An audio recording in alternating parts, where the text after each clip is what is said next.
Haleluya. Selamat malam buat kita semua. Selamat kita bertemu kembali. Kita akan sama-sama beribadah, kita akan memuji Tuhan, dan kita akan mendengarkan firman Tuhan. Mari Bapak Ibu yang bergabung di dalam link ini, dimanapun saat ini kita berada, baik yang di rumah-rumah, mari kita sama-sama memuji Tuhan, bermazmur bagi Tuhan, mengagungkan Tuhan.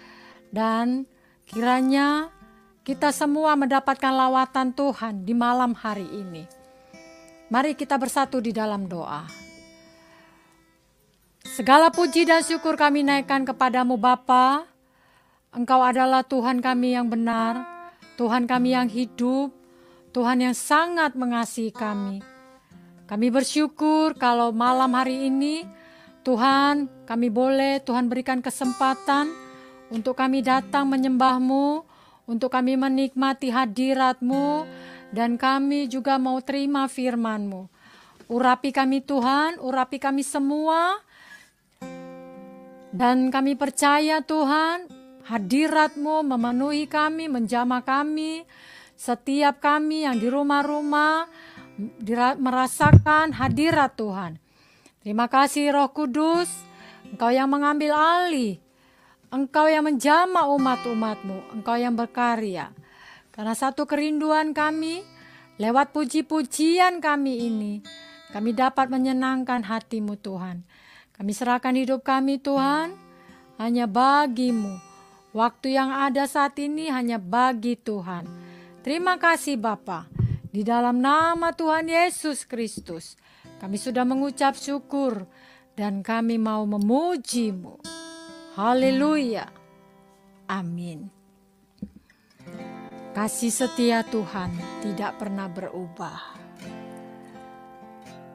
Seandainya kita disuruh memilih, saya akan tetap memilih. Tuhan Yesus adalah Tuhan yang hidup. Selamanya hanya Tuhan Yesus yang kita sembah.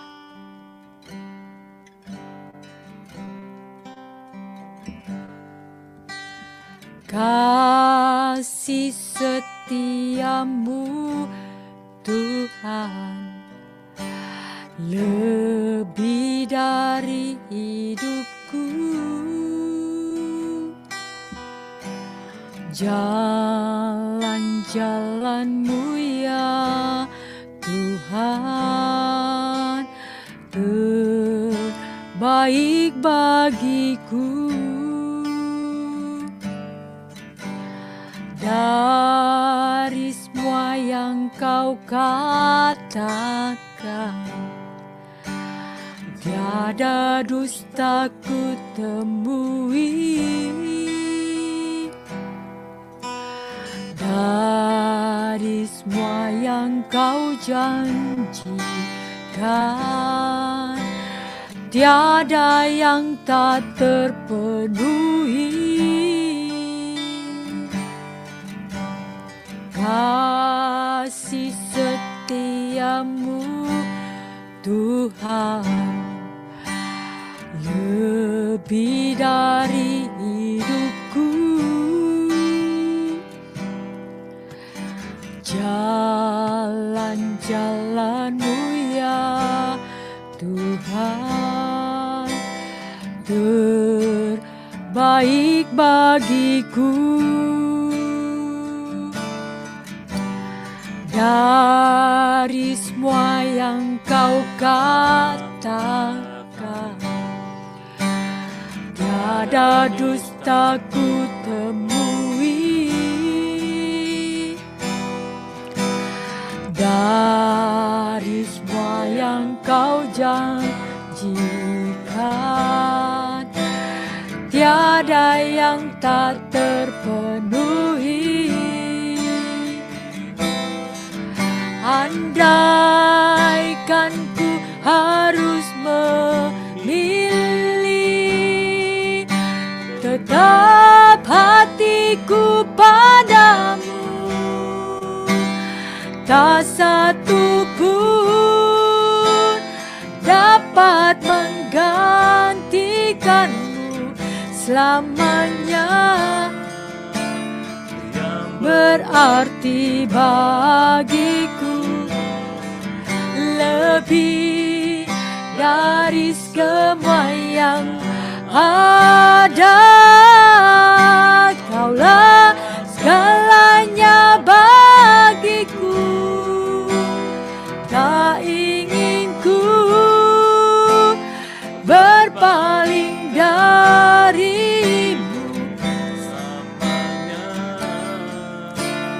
Ku akan menyembahmu, Tuhan.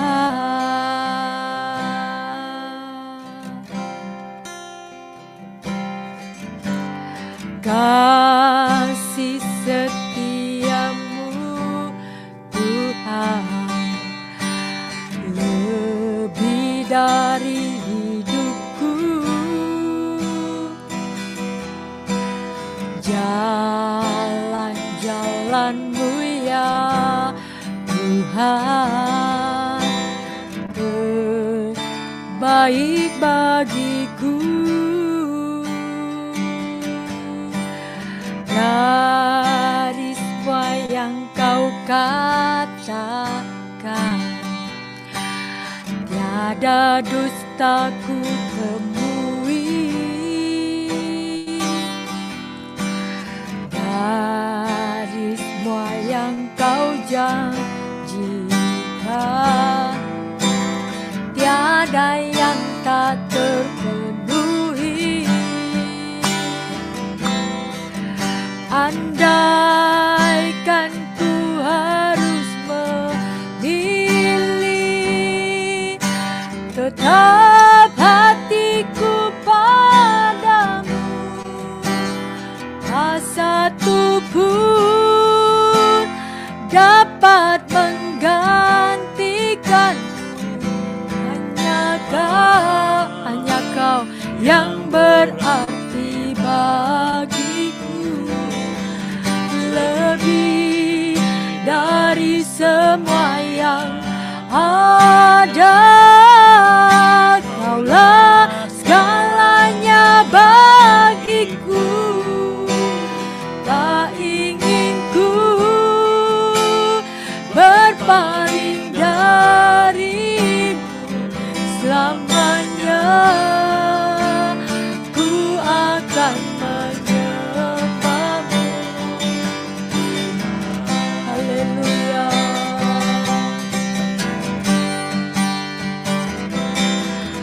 Andaikan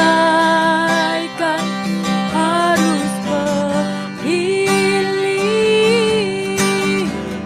tetap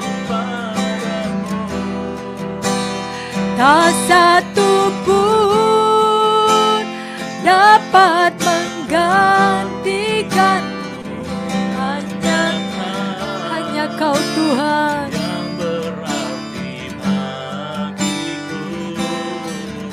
lebih dari semua yang ada. Kaulah segalanya bagiku, tak ingin ku berpaling darimu selamanya. Ku akan menyembahmu, Tuhan. Oh, haleluya. Andaikan ku harus memilih, tetap Engkau adalah Tuhanku, tetap Engkau Tuhan yang ku sembah, tetap Tuhan Engkau adalah Allah yang ku tinggikan. Dapat menggantikanmu, hanya kau Tuhan yang berarti bagiku, lebih dari semua yang ada. Kaulah segalanya bagiku, tak ingin ku berpaling darimu selamanya ku akan menyembahmu, Tuhan, selamanya. Selamanya ku akan menyembahmu, Tuhan.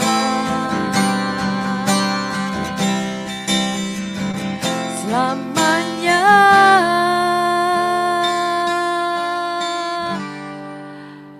ku akan menyembahmu,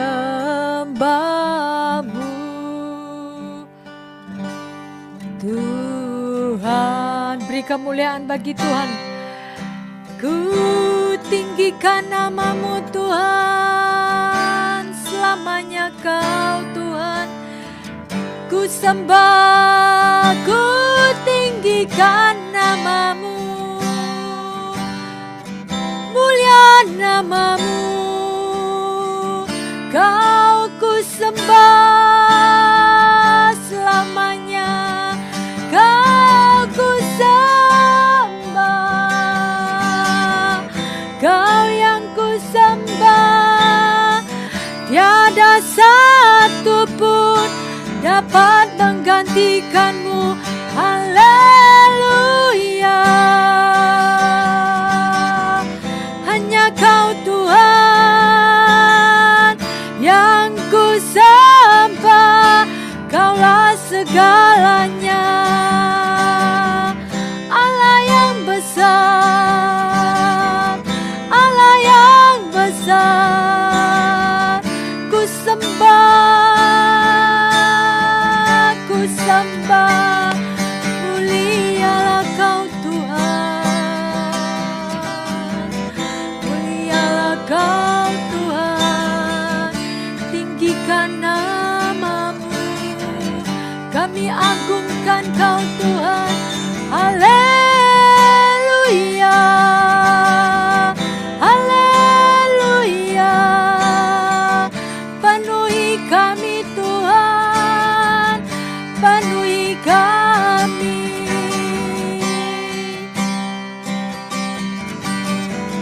Allah yang maha tinggi, ku sembah, ku sembah. Haleluya, haleluya,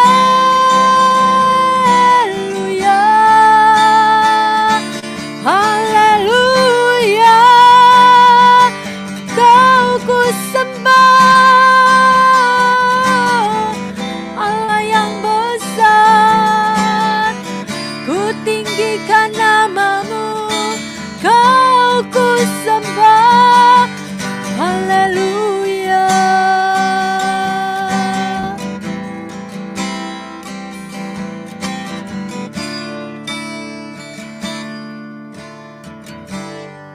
Tidak ada satupun janji-Mu yang tidak Engkau penuhi, Tuhan,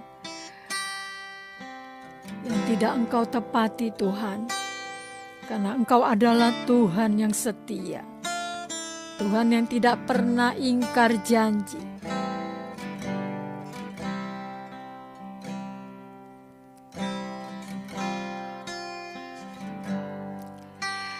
Kasih setiamu, Tuhan, lebih dari hidupku. Jalan-jalan-Mu ya Tuhan, terbaik bagiku. Dari semua yang Kau katakan, tiada dusta ku temui. Dari semua yang Kau janjikan, tiada yang tak terpenuhi.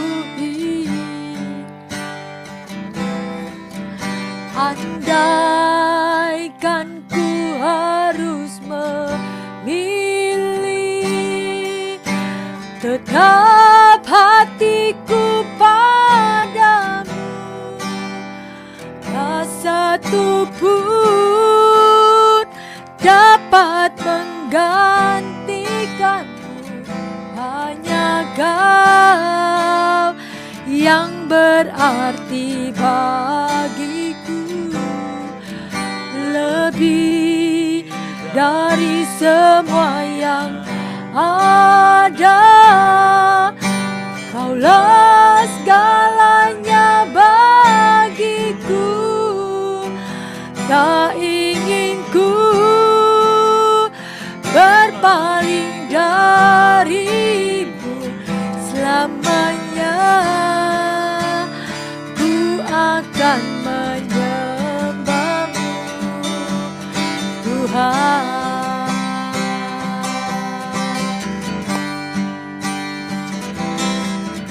Andaikan ku harus memilih,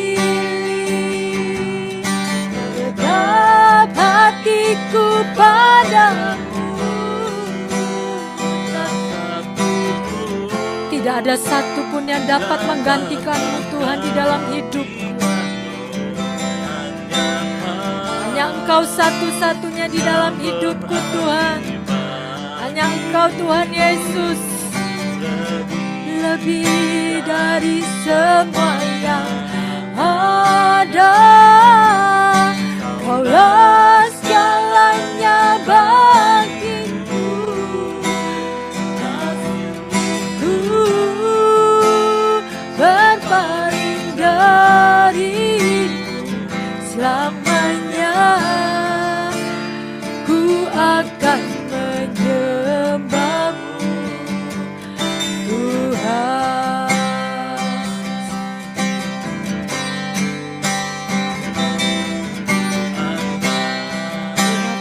Mata kasih,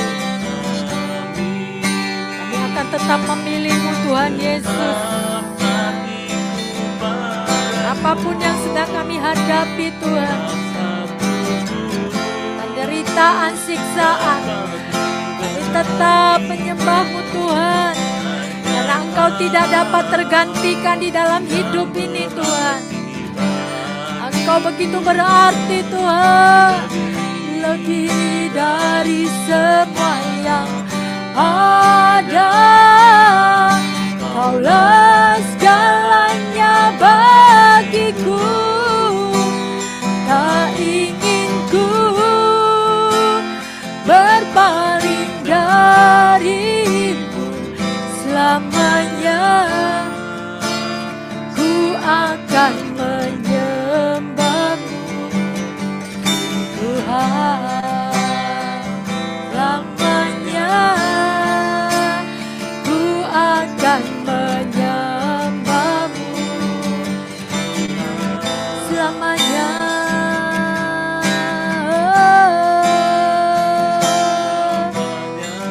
Ku akan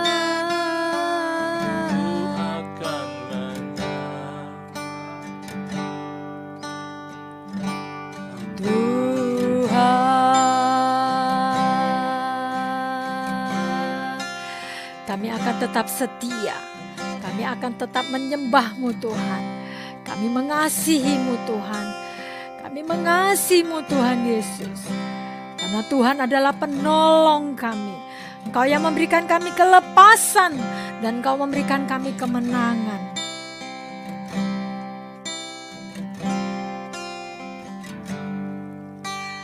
Ku mengasihi-Mu, Yesus, Kau perlindungan bagiku. Kau beriku kelepasan, Kau beriku kemenangan. Ku bersyukur, ku bersyukur padamu.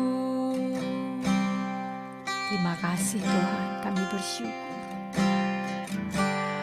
Ku mengasihi-Mu, Yesus, Kau perlindungan bagiku.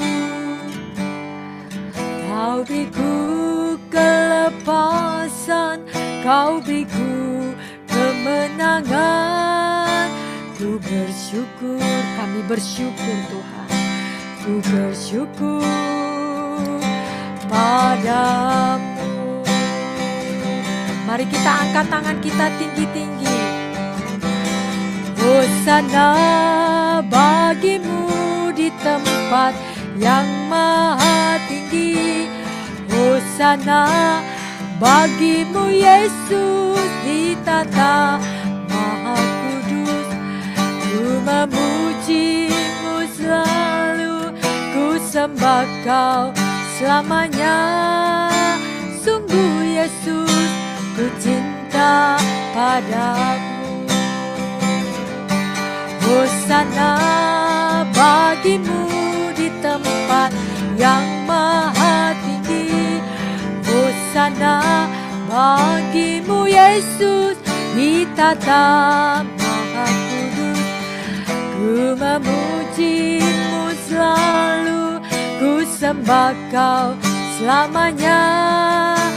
Sungguh Yesus, ku cinta padamu. Hosana, Hosana, Hosana bagimu di tempat yang maha tinggi. Hosana bagimu Yesus di tata maha kudus. Ku memujimu selalu, ku sembah Kau selamanya. Sungguh Yesus, ku cinta padamu. Mari sembah Dia, sembah Dia. Haleluya. Hosana bagimu di tempat yang maha tinggi. Hosana bagimu Yesus di tata maha kudus. Ku memujimu selalu, ku sembah Kau selamanya. Sungguh Yesus, ku cinta padamu. Sekali lagi katakan, Hosana bagimu di tempat yang maha tinggi. Hosana bagimu Yesus di tata maha kudus. Ku memujimu selalu, ku sembah Kau selamanya. Sungguh Yesus, ku cinta padamu. Sungguh Yesus, ku cinta padamu. Sungguh Yesus, ku cinta padamu. Beri kemuliaan bagi Tuhan. Haleluya. Oh, amin.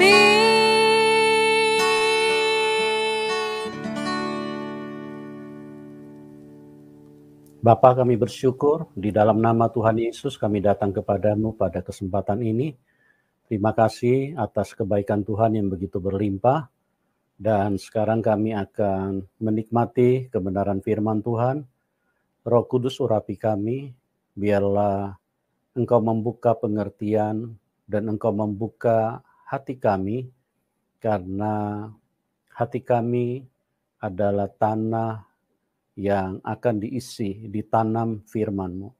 Terima kasih Bapa, dalam nama Tuhan Yesus, kami siap menerima apa yang Tuhan ingin bagikan di dalam hidup kami. Amin.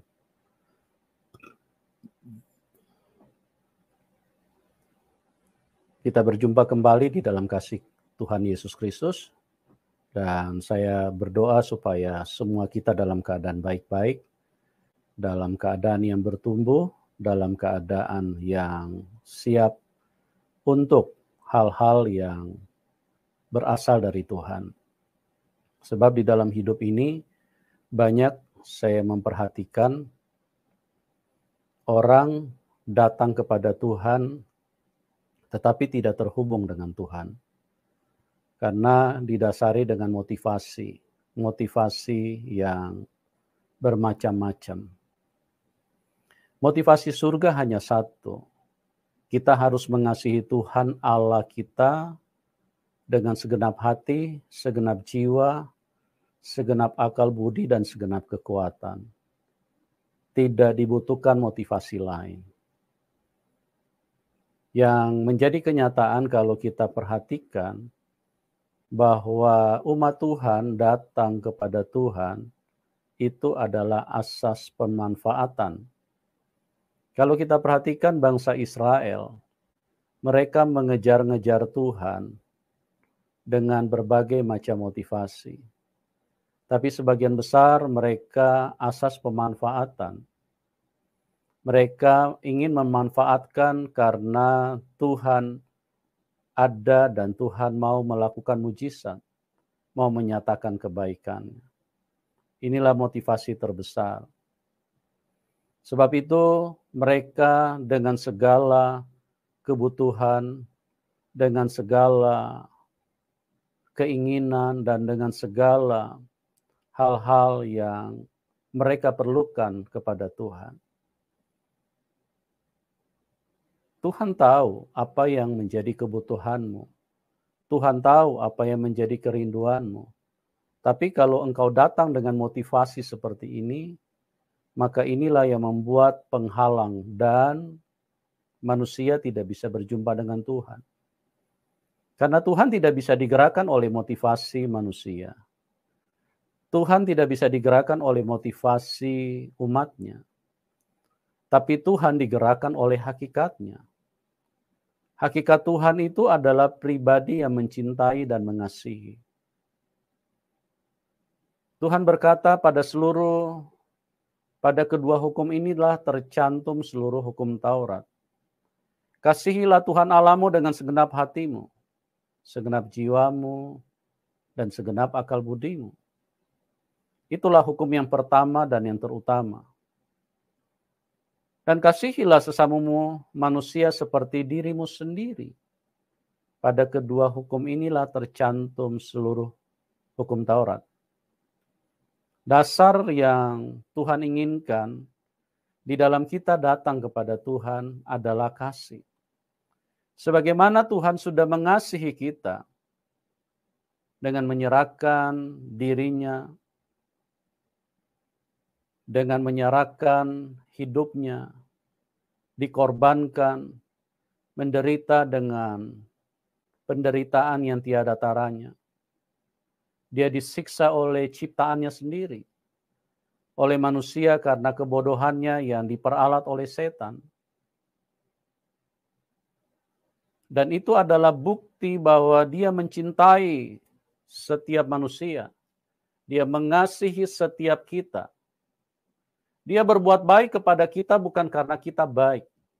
Dia berbuat baik bukan karena kita transfer uang kepada Tuhan. Dia berbuat baik kepada kita bukan karena kita dengar-dengaran kepada Tuhan.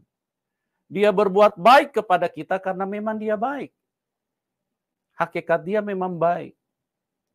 Dan oleh sebab itu kita harus mengenal bagaimana hakikat Tuhan di dalam hidup ini. Yang adalah kasih yang sempurna. Oleh sebab itu jika kita menghampiri Tuhan, jika kita mendatangi Tuhan, kita harus dengan kasih. Kasih yang ada di dalam hidup kita. Menyadari bahwa Tuhan telah melakukannya dengan begitu luar biasa. Kasih yang tidak terlukiskan. Kasih yang tidak terkatakan. Kasih yang tidak terukur. Tidak terbatas. Itulah kasih yang Tuhan nyatakan kepada kita. Nah, bagaimana mungkin kalau kita sudah melihat kasih yang begitu besar, pengorbanan, dia memberikan nyawanya. Jika hidupmu menemukan seseorang dan dia mau mati untuk Anda, di dalam hidup ini, maka hidupmu akan berterima kasih. Hidup kita akan sangat berterima kasih kepada orang itu. Ini Tuhan. Tuhan yang melakukannya di dalam hidup kita. Nah, oleh sebab itu, setiap kali kita menghampiri Tuhan, hendaklah kita datang dengan kasih, mengasihi Tuhan. Kasih yang bersambut. Jadi dua pribadi yang saling mengasihi. Tuhan adalah mempelai pria, dan gereja adalah mempelai wanita. Cinta kasih yang dipertemukan antara Tuhan dan umatnya. Itulah konsep, itulah motivasi yang kita harus pakai setiap kali kita berjumpa dengan Tuhan. Setiap kali kita datang kepada Tuhan. Setiap kali kita menghampiri Dia. Jadi jauhkanlah daripada hal-hal yang membuat motivasimu tidak bisa bertemu dengan Tuhan. Engkau bertemu dengan gereja mungkin bisa. Engkau bertemu dengan ibadah mungkin bisa. Engkau bertemu dengan pendeta mungkin bisa. Tapi bertemu dengan Tuhan, catatannya hanya satu. Motivasimu harus didasari dengan kasih. Engkau harus mengasihi Dia dengan sungguh-sungguh. Saya perhatikan ada begitu banyak bangsa Israel yang dicatat oleh Alkitab. Pada saat dalam satu pertemuan, ada begitu banyak mereka yang berbondong-bondong ikut Tuhan. Tapi mereka tidak mengalami perjumpaan dengan Tuhan. Salah satu peristiwa yang terjadi dengan Zakeus. Ada ribuan orang yang berbondong-bondong mengikuti dia. Tapi mereka tidak berjumpa dengan Tuhan. Mereka hanya mengikuti. Apa persamaannya dengan sekarang? Begitu banyak orang Kristen yang datang di dalam ibadah, tapi belum tentu Anda berjumpa dengan Tuhan. Belum tentu Tuhan masuk di dalam hidupmu. Tapi cara yang dipakai oleh Zakeus adalah cara yang luar biasa. Dia menunjukkan bahwa Tuhan menjadi prioritas dia. Tuhan menjadi pribadi yang sangat dia cintai. Tuhan menjadi pribadi yang begitu nomor satu bagi dia. Dengan latar belakang seorang kepala pemungut cukai, seorang konglomerat, seorang kaya, seorang terhormat dengan kedudukan, kepala pemungut cukai. Orang yang beruang.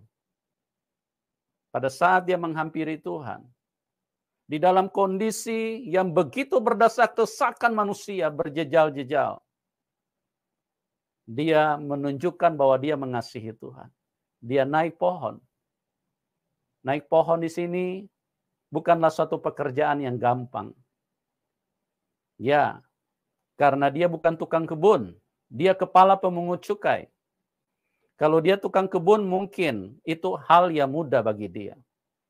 Dia kepala pemungut cukai. Dia orang yang terhormat.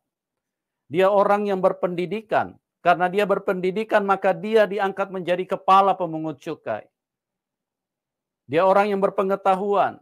Dia orang yang berilmu yang mempunyai kelebihan.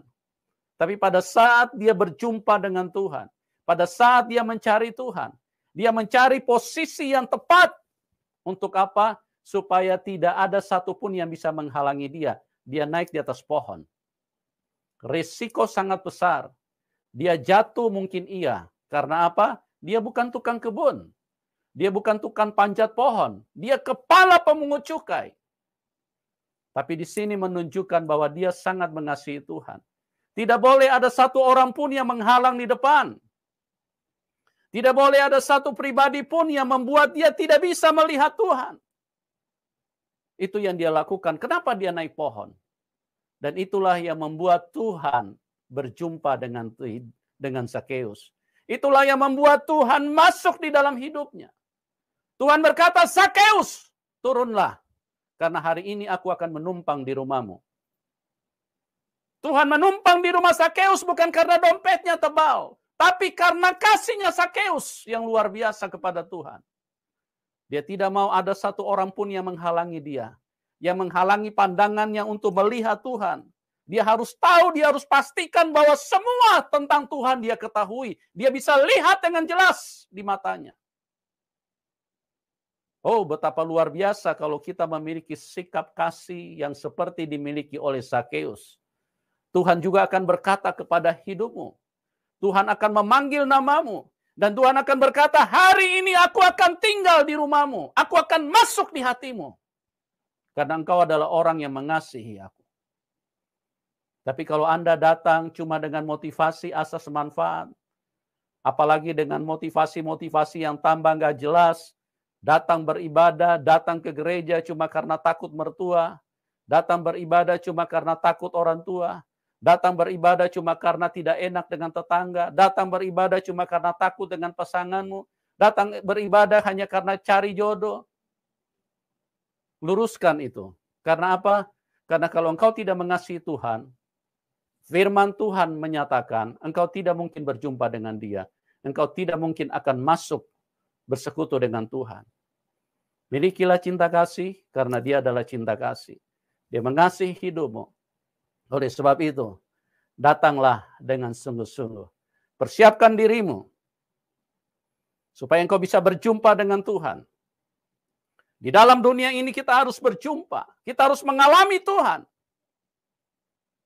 Apalagi untuk kehidupan kekal. Banyak orang perjumpaan dengan Tuhan berhenti di tengah dunia.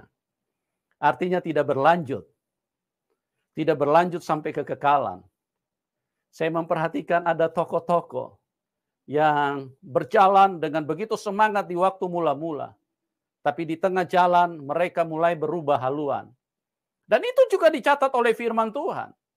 Bagaimana Tuhan menyatakan ada tanah di semak belukar duri. Ada tanah di pinggir jalan. Ada tanah yang berbatu-batu. Ada tanah yang baik. Tanah yang berbatu-batu. Tanah di pinggir jalan. Semua ini orang mendengarkan firman. Semua orang datang mencari Tuhan. Tapi masalahnya tidak bertumbuh. Hilang di tengah jalan. Yang di pinggir jalan dengan secepat kilat. Semua yang ditabur tidak masuk di dalam hidupnya. Sia-sia. Tuhan bicara apapun, nggak nangkap. Sekalipun malaikat yang datang berkhotbah di depan dia, dia tidak pernah juga memasukkan itu. Karena dia cuma mendengar, kemudian datang burung, datang iblis, kuasa kegelapan merampas benih firman itu. Dan ada yang ditanam di tanah yang berbatu-batu. Ini juga tidak akan bertahan lama. Berjumpa dengan Tuhan hanya sementara. Tidak bertahan sampai kepada kehidupan kekal. Dan ada lagi yang berjumpa dengan Tuhan seperti di tanah yang penuh dengan semak belukar duri. Dihimpit dengan kekayaan. Dikhawatirkan. Dihimpit dengan kekhawatiran dunia ini. Maka dia juga tidak berjumpa dengan Tuhan. Dan inilah yang menyebabkan manusia tidak mempersiapkan dirinya dengan baik untuk berjumpa dengan Tuhan. Kita mungkin akan lihat satu kisah di dalam Alkitab yang ditulis di dalam Lukas 16 ayat 1 sampai dengan 9. Kita akan dengarkan firman Tuhan. Demikian firman Tuhan, perumpamaan tentang bendahara yang tidak jujur. Dan Tuhan Yesus berkata kepada murid-muridnya, ada seorang kaya yang mempunyai seorang bendahara. Kepadanya disampaikan tuduhan bahwa bendahara itu menghamburkan miliknya. Lalu ia memanggil bendahara itu dan berkata kepadanya, apakah yang kudengar tentang engkau? Pertanggungan jawab atas urusanmu, sebab engkau tidak boleh lagi bekerja sebagai bendahara. Kata bendahara, apakah yang harus aku perbuat? Tuanku memecat aku dari jabatanku sebagai bendahara. Mencangkul aku tidak dapat. Mengemis aku malu. Aku tahu apa yang akan aku perbuat. Supaya apabila aku dipecat dari jabatanku sebagai bendahara, ada orang yang akan menampung aku di rumah mereka.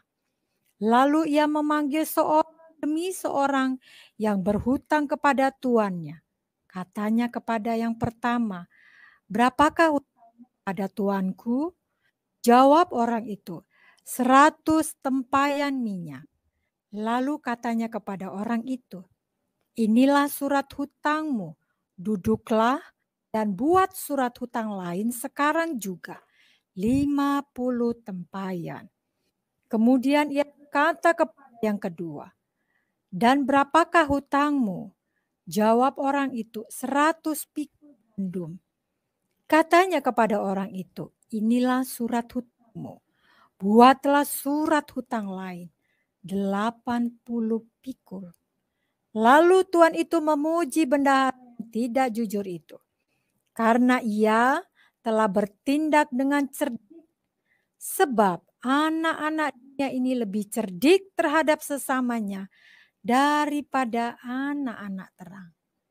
Dan aku berkata kepadamu, ikatlah persahabatan dengan mempergunakan mamon yang tidak jujur, supaya jika mamon itu tidak dapat menolong lagi, kamu terima di dalam kemah abadi.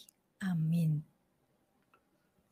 Perikop ini adalah satu perikop yang agak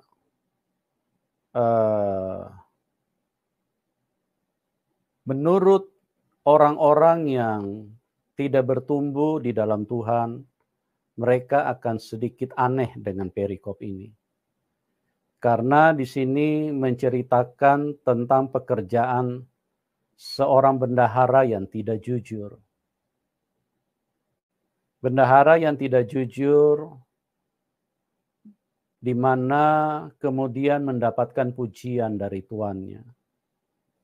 Dan Tuhan juga mengajarkan kita untuk belajar daripada bendahara yang tidak jujur.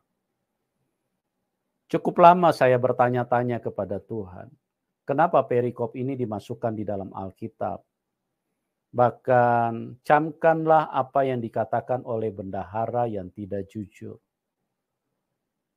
Dan saya melihat seolah-olah Tuhan memberikan perhatian yang khusus kepada bendahara yang tidak jujur. Apa kelebihannya? Apa yang istimewa daripada bendahara yang tidak jujur ini? Sehingga Tuhan menggarisbawahi dan menyuruh untuk umatnya, menyuruh manusia untuk memperhatikan apa yang dilakukan oleh bendahara yang tidak jujur. Saya sempat bertanya-tanya, apakah Tuhan sedang memuji ketidakjujuran? Bukan. Bukan ketidakjujuran yang sedang dipuji oleh Tuhan. Lalu apa? Dan mengapa? Kenapa harus bendahara yang tidak jujur? Kenapa Tuhan tidak memasukkan perikop-perikop tentang hal-hal yang supranatural? Bagaimana Tuhan menceritakan pada saat dia membelah laut Teberau? Kenapa itu tidak dijelaskan secara lebih terperinci, biar manusia lebih kagum? Ada apa dengan bendahara yang tidak jujur ini? Kenapa Tuhan tidak menceritakan bagaimana dia waktu berada di tengah-tengah Daniel yang sedang dibuang ke dalam mulut singa yang sedang lapar? Di dalam kandang singa yang tidak dikasih makan sudah berapa hari? Kayaknya saya berpikir sepertinya lebih pas itu. Lebih membuat manusia tercengang. Oh, ini cerita hebat bagaimana kuasa Tuhan dinyatakan kepada manusia. Lalu kenapa? Apa yang menarik dengan bendahara yang tidak jujur? Apakah Tuhan sedang ingin berbisnis dengan manusia? Apakah Tuhan sedang membangun perusahaan di tengah-tengah dunia terus untuk mengajari bahwa ada bendahara yang tidak jujur? Dan sampai satu ketika Tuhan membukakan satu pengertian kepada saya. Bagaimana sifat atau sikap atau perbuatan yang dilakukan oleh bendahara setelah dilakukan oleh bendahara yang tidak jujur. setelah dia mengetahui apa yang akan terjadi di dalam hidupnya. Saya ulangi sekali lagi. Tuhan sedang menarik perhatian kita untuk memberikan perhatian secara khusus. Bagaimana seorang bendahara yang tidak jujur, tindakan yang dia lakukan pada saat dia mengetahui bahwa ada hal yang akan terjadi di dalam hidupnya. Ini yang catatan yang paling penting untuk diketahui oleh umat Tuhan. Ini adalah catatan penting untuk diketahui oleh gereja. Tindakan yang dilakukan oleh seorang bendahara yang tidak jujur pada saat dia mengetahui apa yang akan terjadi dengan dia di hari-hari selanjutnya. Karena kita memperhatikan di situ bagaimana dia mendapatkan teguran keras dari majikannya. Dia mendapatkan satu tindakan yang sangat berbahaya buat dia. Karena dia akan dipecat. Dia akan diberhentikan dari pekerjaannya. Dia tidak boleh lagi bekerja. Nah, yang menarik bagi Tuhan untuk kita perhatikan di sini adalah orang ini, bendahara ini, dia tahu mengambil langkah yang tepat pada saat itu. Makanya dikatakan bendahara yang tidak jujur, tapi kecerdikannya menyelamatkan dia. Dia mengambil tindakan yang tepat. Dia berkata di dalam hatinya, apa yang harus aku perbuat? Mencangkul aku tidak sanggup. Ya jelas mencangkul itu bukan pekerjaan dia. Karena dia bendahara, seorang intelektual, seorang berpendidikan. Kalau hitung-hitung uang dia pintar. Tapi kalau mencangkul, itu pekerjaan kasar. Pekerjaan yang membuat bisa otot tangannya bisa putus. Karena mencangkul itu terlalu berat buat dia. Dia berkata, mencangkul aku tidak bisa. Tapi sekarang kenyataannya bahwa aku dipecat oleh Tuanku. Maka di sini muncul satu tindakan, satu perbuatan yang dilakukan oleh bendahara tersebut, bahwa dia adalah orang yang cerdik, dia adalah orang yang bijaksana, dia adalah orang yang cerdas, karena dia mempunyai satu persiapan yang sungguh-sungguh. Jadi dia tidak larut dengan bagaimana dia akan dipecat, tapi dia larut dengan persiapan pada saat dia dipecat. Dia mempersiapkan dirinya.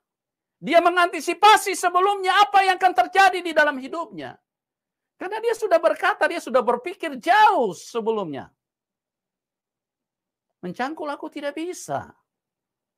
Itu pekerjaan yang terlalu berat buat aku. Ya, apalagi mengemis. Aku tidak bisa, itu kan memalukan sekali. Dulu dia yang bagi-bagi uang, dulu dia yang kasih-kasih uang kepada orang lain, masa sekarang dia yang jadi pengemis? Wah, itu memalukan sekali buat dia dan dia tidak akan melakukan itu. Oleh sebab itu, dia putar otaknya. Apa yang harus aku lakukan? Kenapa Tuhan memuji bendahara ini? Kenapa Tuhan ingin kita belajar daripada bendahara ini? Satu hal yang sangat penting. Bendahara ini orang yang mempersiapkan diri dengan sangat sempurna. Dia mempersiapkan dirinya terhadap keadaan yang akan menimpa dia. Ya, kita perhatikan. Apa relevansinya dengan kehidupan manusia? Apa relevansinya dengan kehidupan anak-anak Tuhan? Makanya Tuhan bilang anak-anak dunia ini lebih cerdik, lebih pintar daripada anak-anak terang. Bukankah kita disebut anak terang? Bukankah Anda disebut anak Tuhan? Kenapa? Karena engkau ada Tuhan di dalam hidupmu. Tapi yang menjadi masalahnya engkau kurang cerdik. Anak dunia jauh lebih cerdik daripada anak-anak terang. Ini perkataan Tuhan loh. Anda jangan tersinggung dulu, jangan marah sama saya. Saya hanya menyampaikan untuk kita belajar daripada bendahara yang tidak jujur ini. Karena dia mempersiapkan dirinya dengan sungguh-sungguh. Karena dia tahu ada bahaya yang akan datang sesudah dia diberhentikan dari pekerjaan. Ada hal yang menyusahkan hidupnya sebentar nanti. Dan dia tidak mau susah. Dia tidak mau menderita. Apa relevansinya? Apa hubungannya dengan cerita tentang anak Tuhan? Dengan umat Tuhan? Ini berhubungan erat. Justru inilah realita kehidupan. Dengarkan baik-baik umat Tuhan. Kita hidup ini sebentar lagi akan dipecat. Di dalam dunia ini kita akan dipecat. Kita akan diberhentikan dari dunia ini. Karena apa? Karena semua di dalam dunia ini adalah pemborosan terhadap harta kekayaan Tuhan. Tuhan. Kita memboroskannya. Kita memboroskan untuk kepuasan diri sendiri. Bukan kita melakukan untuk tujuan Tuhan. Semua investasi yang Tuhan berikan di dalam hidup kita tidak gunakan untuk Tuhan. Untuk proyek dari Tuhan. Untuk melakukan tugas dari Tuhan. Tapi kita habiskan untuk kepuasan diri kita sendiri. Kita diberi waktu 24 jam. Tapi untuk menyembah Tuhan saja kita tidak punya waktu. Bukankah kita memboroskan harta Tuhan kita? Kita diberi kesehatan. Tapi kita tidak pernah gunakan kesehatan itu untuk melakukan apa yang berkenan kepada Tuhan. Semua kita habiskan untuk berfoya-foya. Untuk menyenangkan kita punya daging. Untuk memuaskan kehidupan yang sebentar lagi kita akan dipecat dari dunia ini. Sebentar lagi kita akan diberhentikan dari dunia ini. Makanya Tuhan berkata, belajarlah dari bendahara yang tidak jujur. Supaya kita orang Kristen menjadi orang yang cerdas. Persiapkan dirimu. Bendahara ini tahu mempersiapkan diri. Mengemis aku malu. Aku tidak bisa, aku tidak sanggup mengerjakan pekerjaan itu. Mencangkul apalagi. Bisa bengkak tanganku, bisa keseleo tanganku. Aku tidak sanggup kerja kayak begitu. Dia mulai memanggil orang-orang yang berhutang kepada dia. Untuk apa? Membuat satu kebijakan yang menguntungkan si bendahara ini. Dia ringankan orang-orang yang berhutang kepada dia. Artinya, supaya nanti kalau aku dipecat, ada orang yang menampung aku di rumahnya. Ada orang yang ajak aku makan pisang goreng. Ada orang yang akan ajak aku traktir makan capcay. Karena apa? Karena aku sudah berbuat baik kepada mereka. Aku tolong yang berhutang 100 pikul tempayan. Aku buat surat hutang yang baru. Aku ringankan mereka. Oh, betapa cerdiknya bendahara ini. Betapa luar biasanya bendahara ini. Dia melakukan satu tindakan yang membuat dia tertolong setelah dia dipecat. Yang membuat dia bisa eksis setelah dia dipecat. Karena apa? Karena dia butuh orang lain. Dia mempersiapkan dirinya. Dia mempersiapkan dirinya. Makanya Tuhan berkata kepada umatnya. Tuhan berkata kepada kita. Perhatikanlah apa yang dilakukan oleh bendahara yang tidak jujur ini. Camkanlah. Camkan itu artinya perhatikan dengan sungguh-sungguh.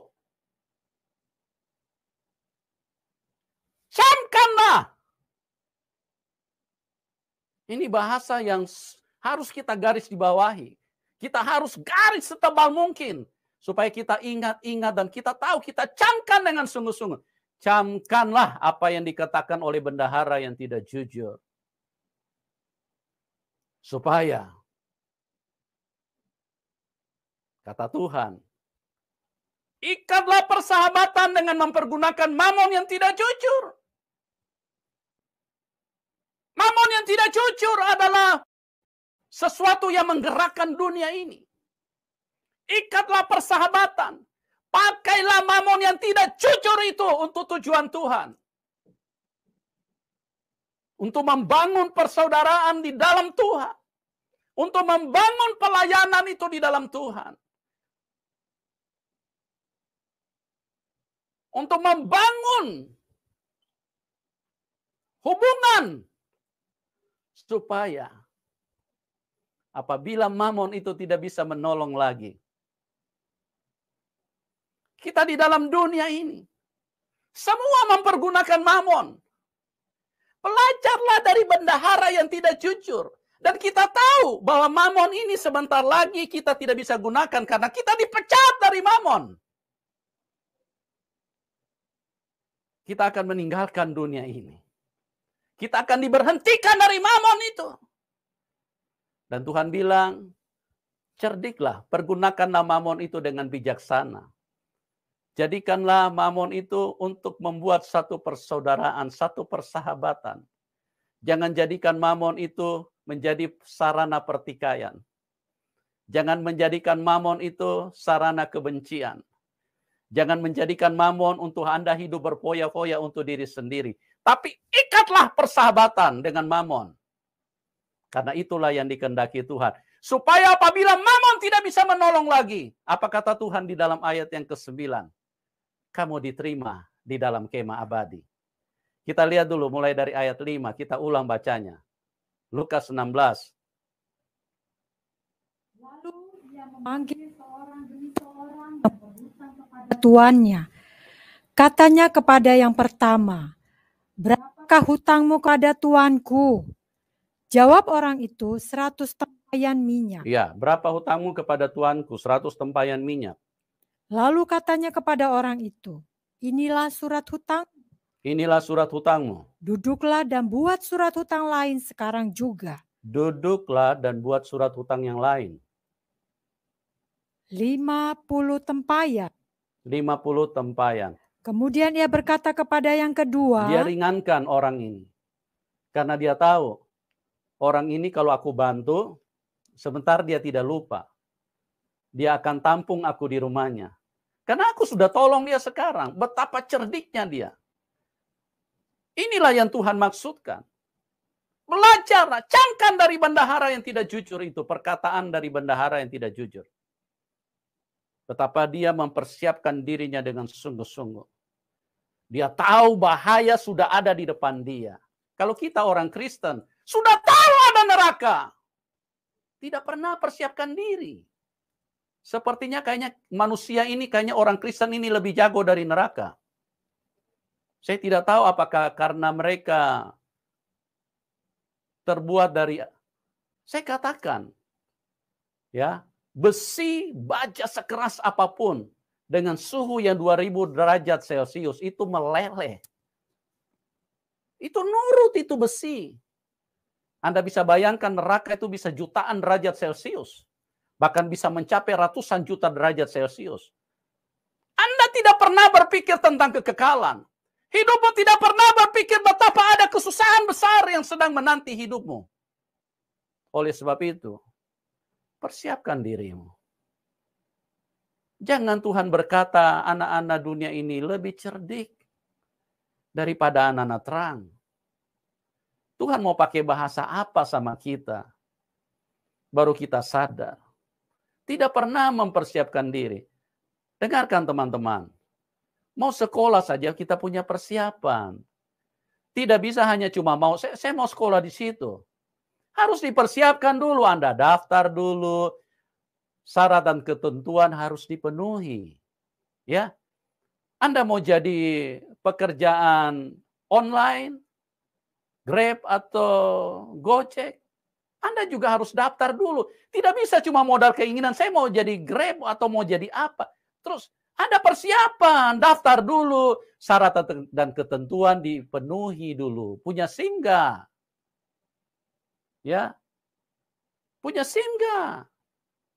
Kalau tidak punya SIM, jangan berharap itu terpenuhi.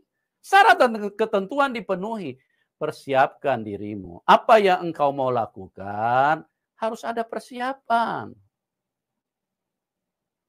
Ya, mau kawin apalagi? Persiapkan dulu. Ya, kerja dulu. Kalau tidak mau kasih makan apa orang? Ya, memangnya mau kasih makan batu? Batu juga dibeli. Memangnya mau kasih makan apa? Harus persiapan dulu. Siapkan ini, siapkan itu, siapkan ini. Semua harus dipersiapkan. Tidak jadi orang bodoh-bodoh. Orang Jerman bilang bodoh-bodoh. Ya, tidak asal-asalan hidup ini. Semuanya harus dipersiapkan. Anda mau makan juga harus persiapkan dong. Tidak mungkin begitu mau makan, terus makanan tiba-tiba melayang di udara, terus kemudian Anda 3 gerakan mulut begini, kan tidak. Harus siapkan uangmu dulu, datang ke pasar, beli dulu bahan-bahan makanan, apa yang mau dimakan. Kalau hidupmu lagi malas, ya siapkan uang lah, datang juga ke restoran. Karena tidak mungkin makanan itu lewat berterbangan di mulutmu langsung tinggal makan. Tidak bisa, harus dipersiapkan. Tidak ada yang serba seperti apa yang kita mau. Semuanya harus persiapan. Kita mau jadi pejabat, kita harus persiapan. Ya, mau jadi gubernur, persiapan. Walaupun ada yang cara-cara tidak halal, pokoknya dia persiapkan terus sampai bisa jadi.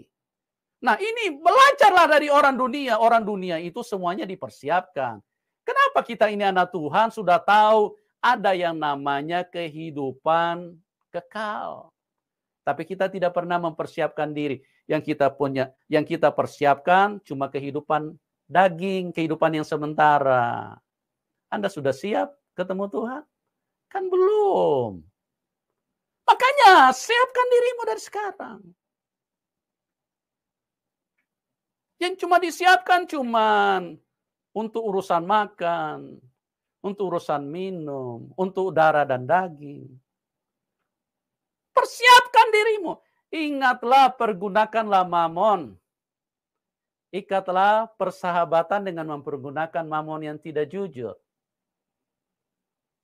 Kita baca dulu ayatnya selanjutnya. Ya. Ayat 6. Lukas 16. Ayat 7. Ya, 7. Kemudian ia berkata kepada yang kedua, "Berapakah hutangmu?"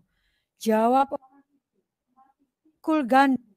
100 pikul gandum. Katanya kepada orang itu, "Inilah surat hutangmu." Surat hutang lain, Iya. 80 pikul. Iya, dia tolong orang itu. Ya, dia bantu. Dia tahu sebentar lagi dia akan susah hidupnya. Karena dia sudah dipecat. Sudah tidak bisa kerja. Nah, sebelum dipecat, sebelum Anda dipecat dari dunia ini, siapkan dirimu. Ya.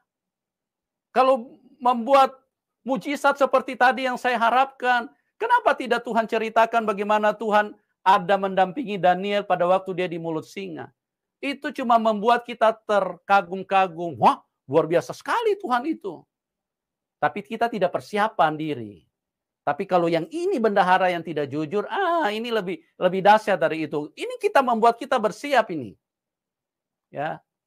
Bendahara yang tidak jujur saja tuh tahu persiapkan diri. Apalagi Anda anak-anak terang.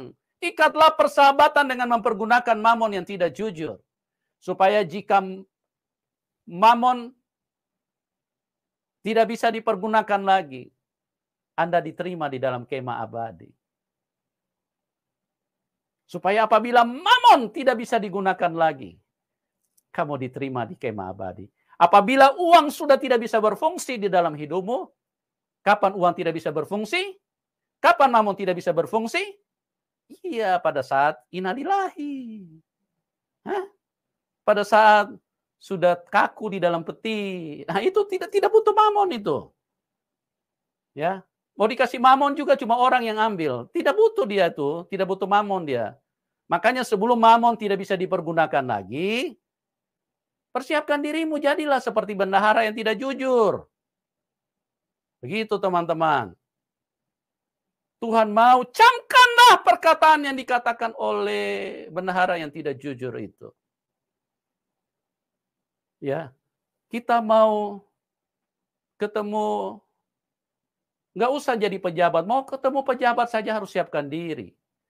Minimal 3 kali menghadap cermin. Lihat telinga kiri, telinga kanan. Lihat hidung. Jangan-jangan masih ada kotoran, masih ada debu. Kita lihat semua baju, kita mulai perhatikan dari atas sepatu. Wah, ini sepatu yang baru, apa sepatu yang layak, apa nanti pada saat di sana ketemu nanti dia bilang, saya sibuk, saya tidak bisa ketemu. Kenapa? Karena kita tidak layak. Ya, kita mau ketemu pejabat saja, kita mesti persiapkan diri. Tidak mungkin kita bangun tidur, lantas tidak sikat gigi, tidak mandi, langsung ke sana. Tidak mungkin, kita persiapkan diri lah. Semuanya itu ada persiapan, teman-teman. Dan ingat, standar kekudusan Tuhan itu terlalu tinggi. Jangan Anda rendahkan surga, sekalipun Anda rindu untuk ke sana. Tapi layakanlah dirimu, persiapkanlah dirimu. Karena apabila engkau tidak mempersiapkan dirimu, satu waktu Tuhan akan berkata, di sini bukan tempatmu. Karena engkau tidak memenuhi syarat dan ketentuan. Siapkan dirimu. Karena Tuhan itu sempurna. Jadilah orang yang layak. Sungguh-sungguhlah. Kejarlah kehidupan kekal itu. Siapkan dirimu dari sekarang. Karena ingat, kita ini seperti bendahara tidak jujur. Sebentar lagi kita akan dipecat dari dunia ini. Sebentar lagi kehidupan dunia ini kita akan diberhentikan. Tidak ada yang kekal selama-lamanya ya, karena kita akan dipecat. Ya, jadilah bendahara yang tidak jujur. Bendahara yang tidak jujur itu dia mempersiapkan diri dengan sungguh-sungguh. Bukan soal tipu menipunya yang dipuji Tuhan, tapi persiapan dirinya karena dia tahu bahwa hari esok dia akan susah, dia tidak mau susah. Tapi orang Kristen ini, ya maaf teman-teman, how? Ya, aneh-aneh hidupnya. Tidak pernah punya persiapan diri untuk kehidupan kekal. Belajarlah dari bendahara yang tidak jujur. Supaya jika Mamon tidak dapat menolong lagi, kamu diterima di dalam kemah abadi. Mari kita datang kepada Tuhan. Katakan, oleh karena kemurahan Tuhan, gua ada sampai saat ini.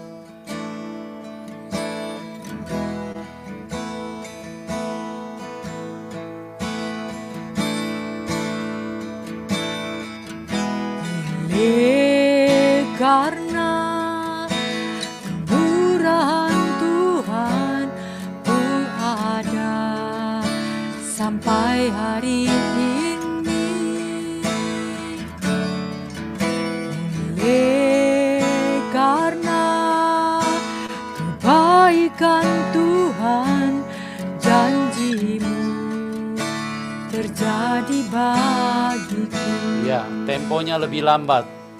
Oleh karena kemurahan Tuhan.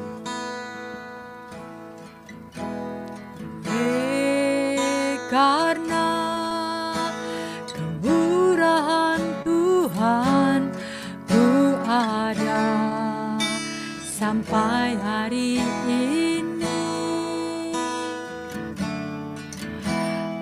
Oleh karena kebaikan Tuhan, janji-Mu terjadi bagiku. Oleh Mari kita sembah Dia. Kemurahan Datang dengan Tuhan sikap menyembah kepada ku Tuhan. ada sampai Dimanapun engkau hari berada, ini. berikanlah cinta kasih-Mu kepada Tuhan.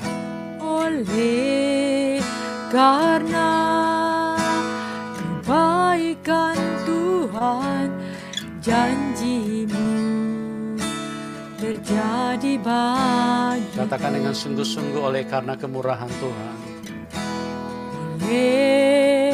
karena kemurahan Tuhan ku ada sampai hari ini. Oleh karena kebaikan Tuhan, janji-Mu terjadi bagiku. Katakan sekali lagi dengan sungguh-sungguh. Oleh karena kemurahan Tuhan, ku ada sampai hari ini. Oleh karena kebaikan Tuhan, janji-Mu terjadi bagiku.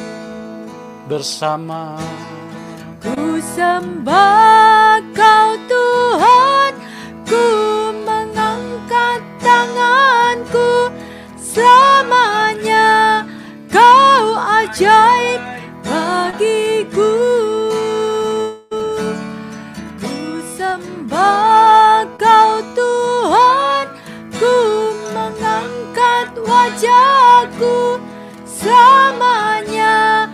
Kau hebat bagiku. ku sembah. Ku sembah Kau Tuhan, ku mengangkat tanganku selamanya. Kau ajaib bagiku. Ku sembah Kau Tuhan. Ku sembah Kau Tuhan, ku mengangkat wajahku selamanya. Kau hebat bagiku. Saudara, dimanapun Anda berada, mari persiapkan dirimu. Jangan hidup di dalam kebodohan. Apa yang membuat engkau layak di hadapan Tuhan? Siapkan dirimu. Ingat, satu waktu Mamon tidak bisa dipergunakan lagi. Satu waktu Mamon tidak bisa menolong lagi. Karena itu, apabila Mamon tidak bisa menolong lagi, engkau diterima di kemah abadi. Persiapkan dirimu. Ikanlah persahabatan dengan mempergunakan Mamon yang tidak jujur. Apa maksudnya persahabatan? Kerjakanlah sesuatu yang membuat hati Tuhan senang. Karena Tuhan adalah damai. Persahabatan itu adalah bicara damai sejahtera. Damai sukacita. Ikatlah persahabatan. Bangunlah persahabatan, bangunlah damai. Bangunlah sesuatu yang berkenan kepada Tuhan. Yang ada damai sejahtera, ada sukacita. Berhentilah dari hal-hal yang tidak berkenan kepada Tuhan. Jangan jadi orang sembrono di dalam hidup ini. Ingat, bendahara waktu mau dipecat, dia dengan secepat kilat, dia mempersiapkan dirinya dengan sungguh-sungguh. Bagaimana dengan kita? Hidup berganti hari demi hari. Semakin hari semakin dekat. Mamon tidak bisa menolong lagi. Semakin dekat bahwa kita harus mempersiapkan diri kita. Semakin dekat kita akan sampai kepada kemah yang abadi. Ikatlah, carilah damai. Carilah perkenanan Tuhan. Carilah hal-hal yang membuat Tuhan puas di dalam hidupmu. Sehingga pada saat engkau dipecat dari dunia ini, Tuhan akan berkata, "Sabaslah engkau hamba yang setia." Jangan sampai kalimat sebaliknya yang engkau dengar di dalam hidup ini. Tuhan mengasihi hidupmu. Mari angkat tanganmu, saya mau berdoa buat engkau. Buat teman-teman, saya mau berdoa buat hidupmu. Tuhan sangat mengasihi engkau. Tuhan memberikan segala firman-Nya untuk supaya engkau hidup, supaya engkau diterima di kemah abadi. Supaya jangan sampai engkau ditolak. Engkau ditolak karena engkau tidak cerdik. Engkau ditolak karena engkau tidak punya persiapan. Engkau ditolak karena engkau lalai. Tuhan sampai memberikan bendahara yang tidak jujur bagaimana seriusnya dia mempersiapkan dirinya.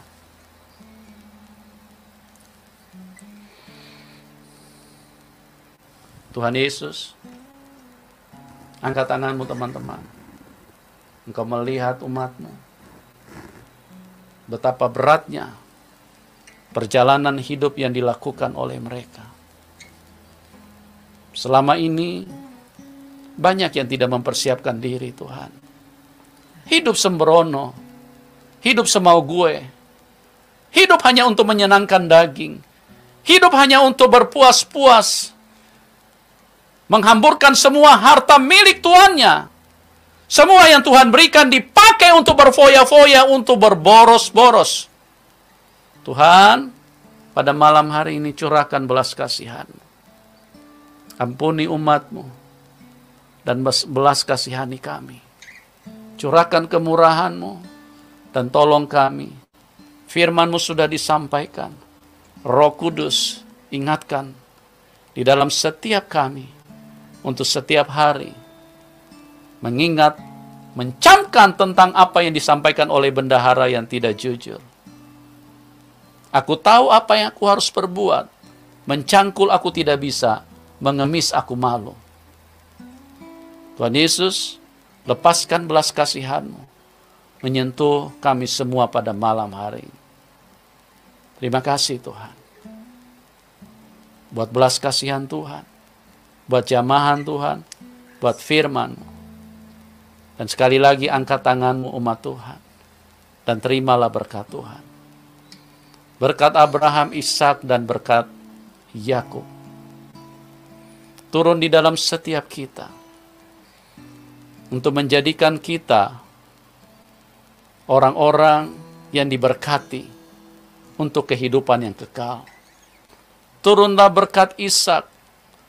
Turunlah berkat Abraham, Ishak, dan Yakub. Berkat kehidupan yang ada di dalam Tuhan Yesus Kristus.